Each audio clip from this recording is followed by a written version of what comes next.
नमस्कार, अमरउजाला.com से मैं अमित मुदगल।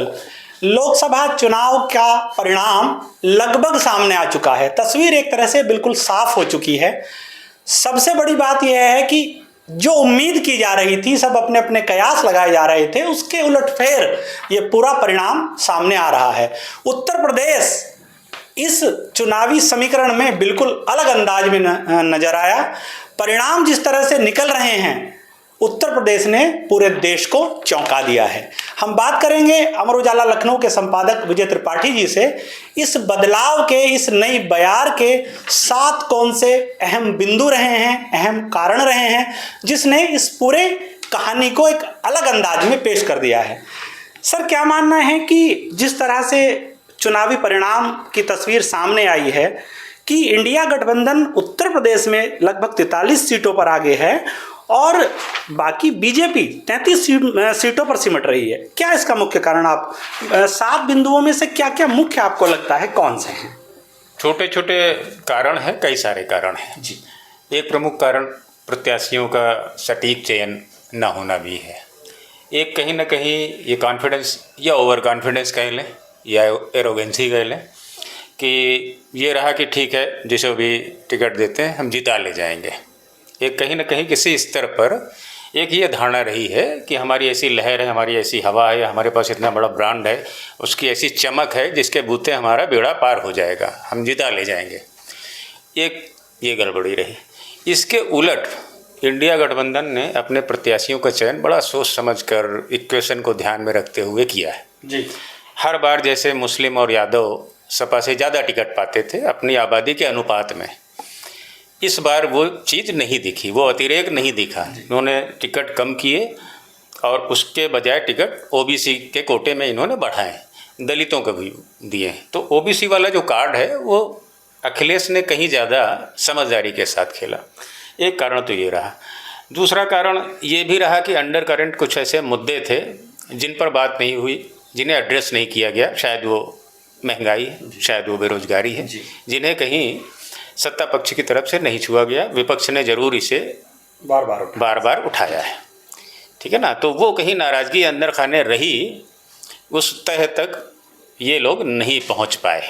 सर, जो दिग्गज चित हुए हैं, कई केंद्रीय मंत्री धराशायी हो गए हैं भाजपा के इस चुनाव में। उधर अजय मिश्र टेनी हार गए हैं, उधर आपके कौशल किशोर हार गए हैं, स्मृति ईरानी चुनाव हार गई हैं। सर, ये दिग्गजों के जो इनको जो पटकनी लगी है, इसका बड़ा कारण क्या है सर? देखिए, ये नाराज़गी है जिसे शायद ये लोग किसी भी सर्वे में, किसी भी सर्वेक्षण में चीज़ें सामने नहीं आई, लेकिन ये सरकार के खिलाफ कहीं ना कहीं ये नाराज़गी है जो इस रूप में प्रकट हुई है कि उन्होंने सीधे मंत्रियों को ही हराया है।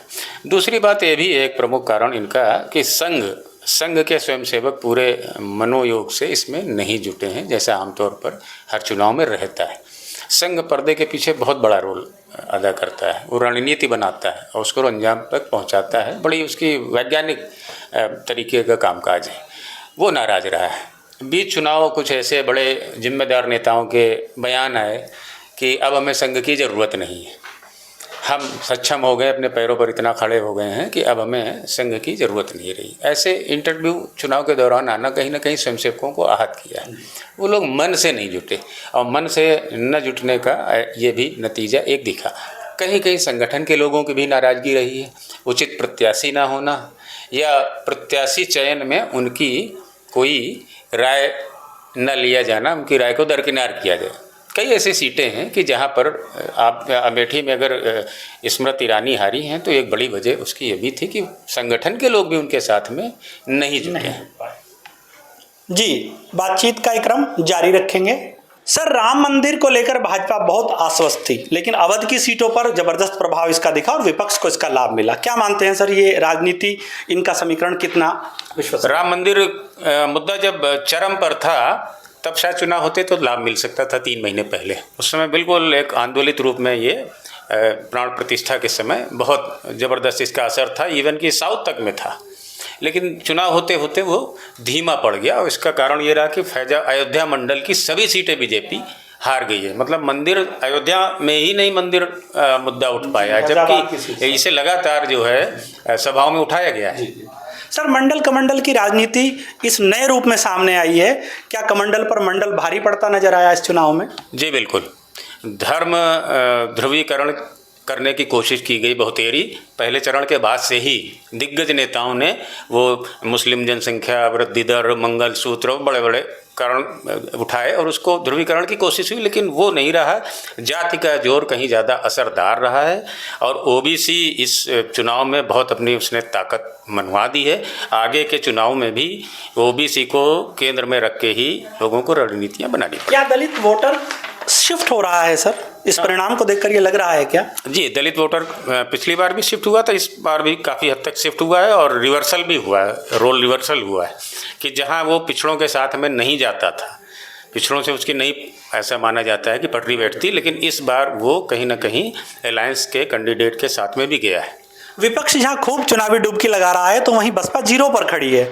एकला चलो की बसपा की ये नीति कितनी धरातल पर कितनी उतर पाई, क्यों फ्लॉप हुई बसपा? बसपा पूरे मन से राजनीति नहीं कर रही है। एक लगता है जैसे रस्मदायगी हो। बीच चुनाव उसने आनंद को हटाया, जबकि आनंद एक तेज़ी से उभार लेते हुए दिख रहे थे।